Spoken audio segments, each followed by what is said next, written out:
Yeah, well now where else are you? You had a booth at the World's Fair in Brussels, did you? No, we were invited to participate at the World's Fair in Brussels at State Department expense. It was their contention that we were state-of-the-art and could do the best job of presenting American hi-fi. So we got to pick the whole system, not just the loudspeakers, Yeah. and present it.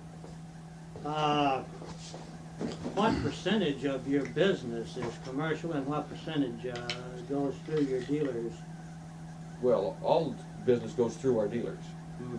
Well, what percentage is installation and what percentage home as opposed to commercial? Yeah. Okay, I would say 85% of our loudspeaker business is home entertainment systems. 15% going into various auditorium, schools, churches, theaters, Saloons. You wouldn't Our want to last change scholar that. Are you going more for the home all the time, or are you just letting nature take its course? Or, what is your best outlet? We're primarily concerned with home entertainment, and we sort of let the commercial end take its course. That whatever we come up with, we're glad to have, but we don't feel like we are either equipped with equipment or with the technology to be a very heavy supplier in the commercial business. It just takes some different skills, some different people, and some different hardware than what we have to offer. We make a good commercial speaker, our La Scala, but the thing is that we don't have any electronics to go with it. Now, Alltech on the West Coast has been a supplier of the movie industry at the recording and picture taking end and at the house release end for Since there's been sound movies, just about 30 to 70. 43 All right, for years. something over 40 years.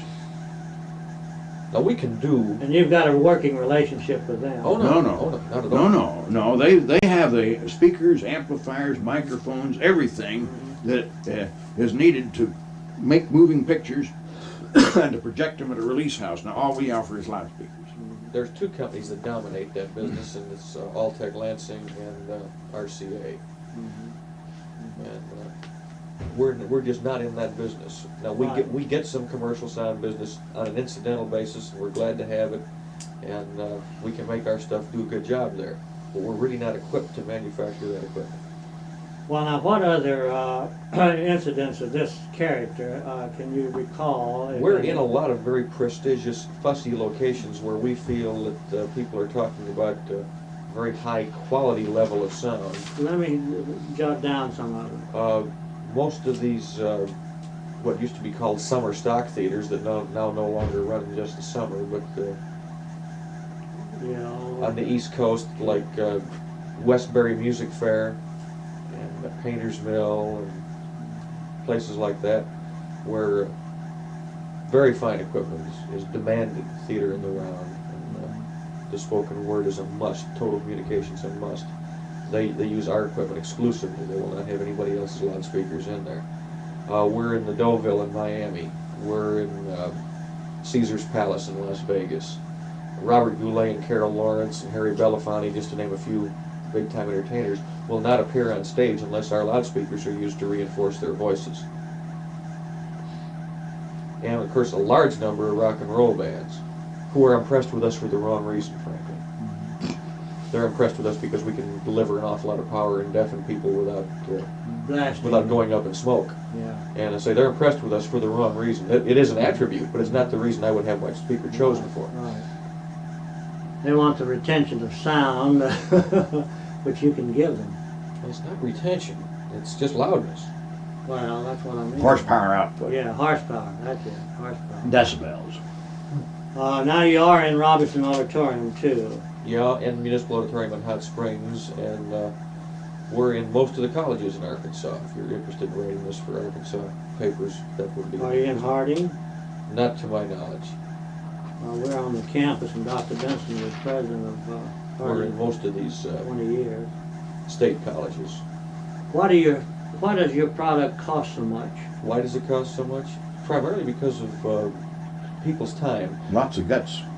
There's Lots of things inside those boxes. there's a lot of somebody's time in the construction. You're buying mostly labor. You're not buying that much hardware. I still call it craftsmanship, although you do train people who aren't craftsmen to do a craftsman's job on a small part. It's a specialized craftsmanship. It's craftsmanship. Yeah. There's no doubt about that. But it's specialized. And are you improving your amplification or your magnets and all these other gadgets that go into your... Don't accuse us of amplification, or you'll confuse a knowledgeable reader. We are not in the amplifier business at all. Well, I'm glad you brought that up. We are constantly working at the guts of the loudspeaker system. Paul Klipsch and Dick Moore, who's an engineer, works for us across the street in that white building, are daily searching out new ways to make the existing loudspeakers better and to conceivably add new loudspeakers to our line. Well, when you say add new loudspeakers, would it be on the same principle, or is there a possibility of a better way? We're not eliminating any possibilities. Now there's this Heil ESS deal. I'm familiar with it. What about it? What about it? Well, they're making a lot of noise about a new principle. It's not really a new principle. It's not even very good. It's different, and I predict that within 3 years that you won't even see an ESS loudspeaker on the market. Take a look at our ho-hum ad. I don't think he has it, does he? No, No, ho-hum. It's kind of a yellowish thing right there. That's Yeah, it. Okay. That's sort of the way we feel about Heil. Ho-hum, another major breakthrough. Mm-hmm. Some guy comes and beats his breast pretty Look on loud page and 2 now. for a couple of years. There's a list that we compiled 5 years ago of major breakthroughs that came and went. They're all gone practically. Not Those practically. are all gone. They're all gone, or we wouldn't have put them on that list. We're waiting for a few more. You don't of them. close the door, but it just hadn't happened yet, right? You don't close the door on a different principle of reproduction of sound. The Heil is not a different principle. You still have a magnet and the current flowing through some kind of conductor, and the current flowing through the conductor causes something or other to move, and that moves the air. And that's the same principle that's involved in all so-called dynamic type loudspeakers. In the case of the simple dynamic system, you've got a coil operating in a magnet, and the current flowing in the coil forces the coil to move back and forth, and it wiggles a diaphragm. There was a ribbon loudspeaker that has Still being made. that's still been made in England, and just why I can't figure out, because it's a lousy speaker. It's got a very poor frequency response. It has almost no dynamic capacity at all, and its efficiency is 20 dB below that of a Klipsch horn. It's outrageously expensive.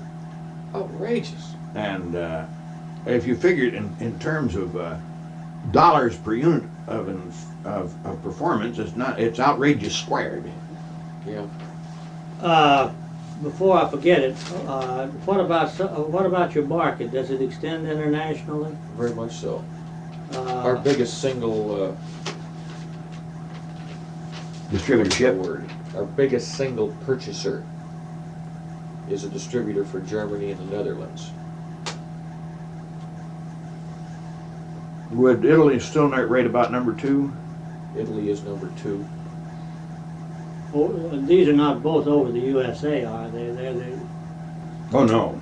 They're the best of your international customers. They're the best of our customers, period. Best of our. Now we have a customer in Wellesley, Massachusetts, but he has one store. Now this German distributor has a whole bunch of stores. He might have 30 stores. Well, what are you doing about getting more dealerships? We're not even trying right now. Yeah, I'm not out aggressively peddling right this minute. Right now, I'm more concerned. I'm general manager, not just sales manager, not just peddling. So right now, my prime concern is to get my production up, and then I can get more. I can get more sales anytime I want. Are you working on man-hour production or larger workforce? Yes. Both? Yes. Both. Man-hour Yes. production, larger workforce. Are you using machine tools to a great deal? More and more. Couldn't get along without them. 2 years ago, or was it 3, when we added a chunk of house to this building, we decided we'd look around for a forklift. And my then production manager took a very dim view to that whole darn thing. But we went ahead and paid about $5,000 for a forklift. And of course, well, once you've got a thing like that, it's like a car. You can't get along without it. Yeah. You accommodate your operation to utilize it. We had, we have to cut a hole in the board. And we used to do it with one of the little saws that jiggles around, you know. And then we got a little portable router, and that was an improvement. And then we got a more expensive router by Stanley, I believe, about a full 3/4 of a horse or something. And that was a vast improvement. And then we bought a doggone chunk of cast iron from Japan that, how much is that, 5 horses? Something like that. Darn thing turns about 27,000 RPM, and it screams, and we wear earphones when we're using it. But that thing will cut a hole so doggone fast that it just makes sawdust real fast. Let me ask you this, how can the Klipsch horn be improved? It's more like milking a mouse. I feel like the Klipsch horn improvements will come, quoting Paul, on an evolutionary basis, not a revolutionary basis. And where will that be, Bob? What Primarily area? in the drive In mechanism. the drive mechanism, Yeah. not in the principle of the air flow, the corner horn. Well, we made an horn. improvement in our original mid-range horn as manufactured was a horn that started out as an X5 and became a K5 and a K5B, and the end of that run was a K5J. And that ended its production run after 18 years in 1963. We developed a new mid-range horn. Now then, I'm going to use an expression that you can probably incorporate in your thing, the NIH factor. Just to prove that we aren't afflicted by the NIH factor, the K5 horn was patented. The horn that we adopted was not patented. NIH factor stands for not invented here, and the philosophy is anything not invented here is automatically no damn good.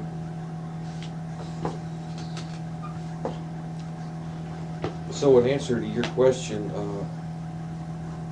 improvements in the loudspeaker are more likely to be in the motor device, the driving mechanism, but there are possibilities certainly that they will be in the air path device or the horn, but I would say far greater than That they will be hasn't in the been hardware. revealed yet. I mean, it's. Oh yeah, Paul just mentioned one. Yeah, I went from Yeah. a K5 horn to Yeah. a K400 Yeah. horn, yeah. which has a different, it's still a horn, but it's a different shape. And there have been others. I say none of them have been of the screaming revolutionary type, but I think if another manufacturer were to do the things that we do on a regular run-of-the-mill basis, he'd have something akin to the second coming of Christ every 6 weeks to be beating his breast about, but we feel like it's got to be revolutionary before we'll call it revolutionary. Well, I The was very difference- much impressed with with the restraint of your brochure. It's a quality job of storytelling in your brochure. And We feel like that brochure is kind of 1958-ish, and we're about to just rip that. I am. well, yeah. I feel that's Yeah. the case, Yeah. and I'm about to rip that thing to shreds and start over with it. Well, I'd certainly do that. I'd certainly modernize it all I could, but it's still, the story you tell is restrained in a way that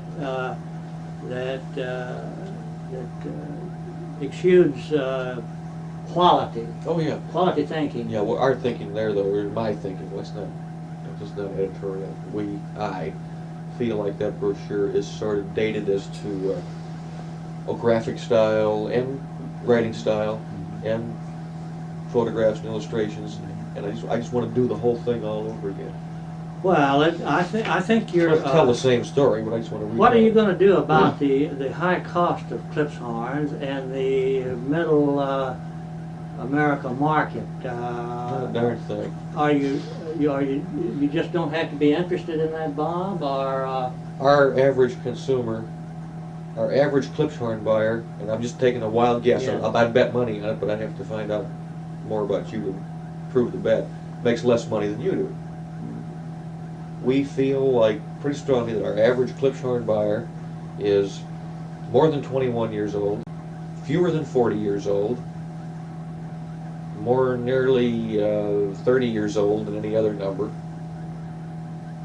makes less than $10,000 a year. He's on his first job.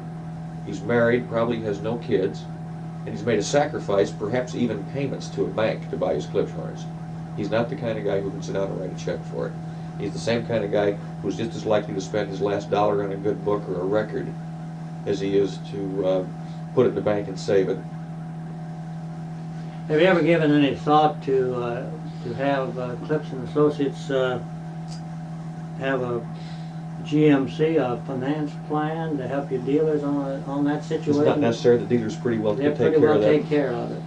They usually cook up with a local bank. Seems to me you ought to capitalize on what you just said there, Bob, in your new brochure, or somehow, because $1,100, $900 for a speaker runs people off a little bit. When we my started this goodness. business in well, there was a man here at the Proving Ground, Chuck Armitage, who was a civilian adjutant, and he and a local banker type tycoon were going to join with me to help finance this Klipsch horn manufacturer, and we registered the name Klipsch and Associates, and the two men backed out on me, so Klipsch and Associates became Paul W. Klipsch for several years. But when they found out I was going to manufacture a speaker that would sell for $500, they said, "Oh no, I'd buy a whole darn radio for that," and I said, "To hell with it."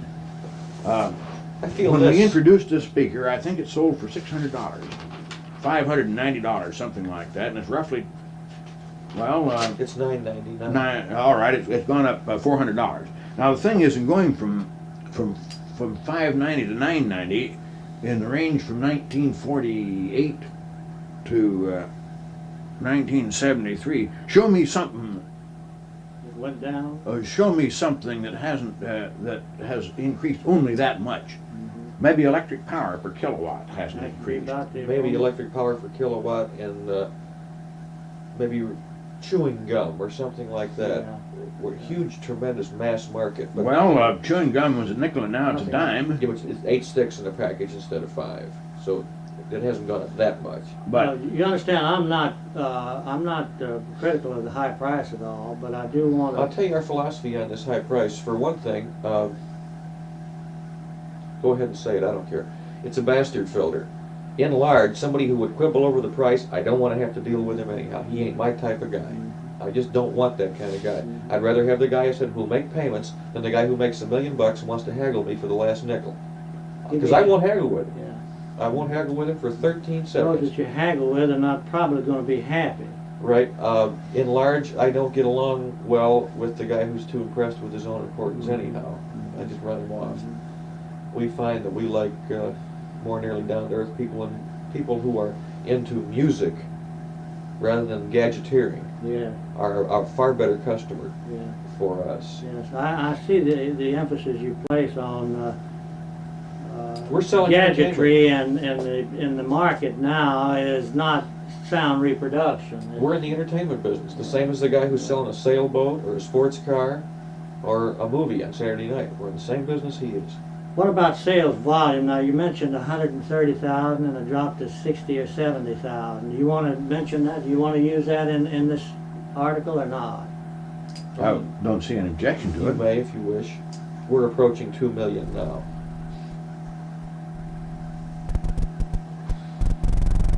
And when you came on board, Bob, it was down in under 100,000. It was exactly 57,000.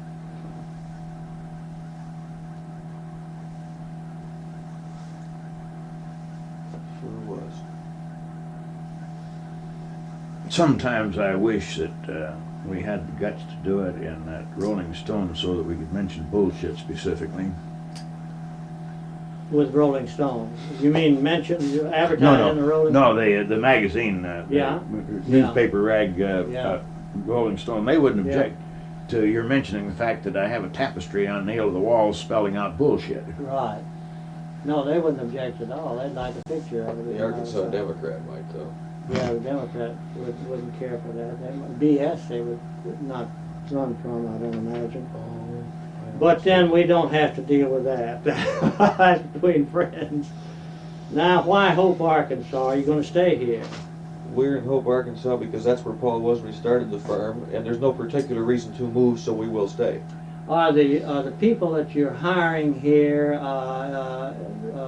pretty capable of being trained? And Yeah, we have no trouble do training. you have They're much of people. a turnover? They're people, you know. We probably have the least turnover of any employer in Hope. You have a union? We do not have a union. Well, when Bob, way back before Bob came with us, I think it was along about 1954, maybe 55, somewhere along in there.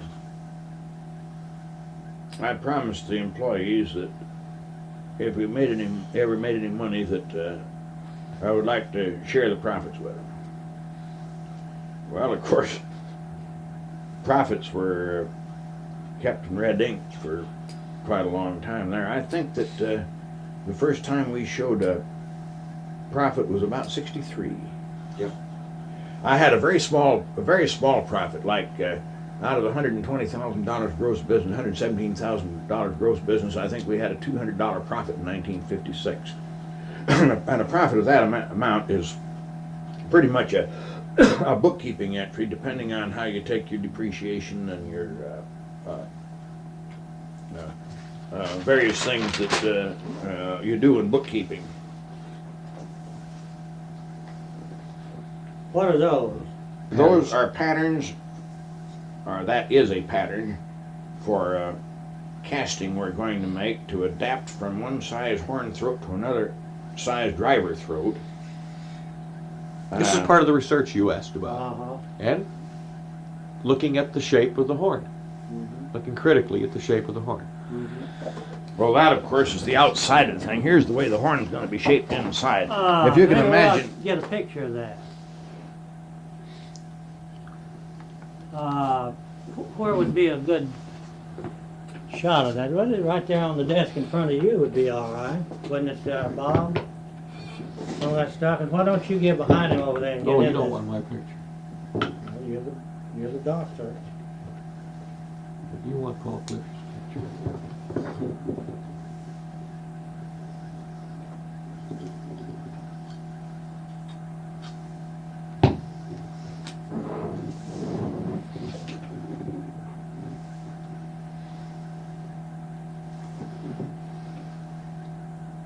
Try to look like you're a chicken who just invented the egg, Paul. You're the first chicken to not lay a square egg. Try to look pleased with yourself or something. Bullshit. Well, now let's see. Have one of those leaning over, that one in your right hand. Now, that's right. Now be looking at it, Paul. That did flash all right, didn't it? Mhm. Let me make one more.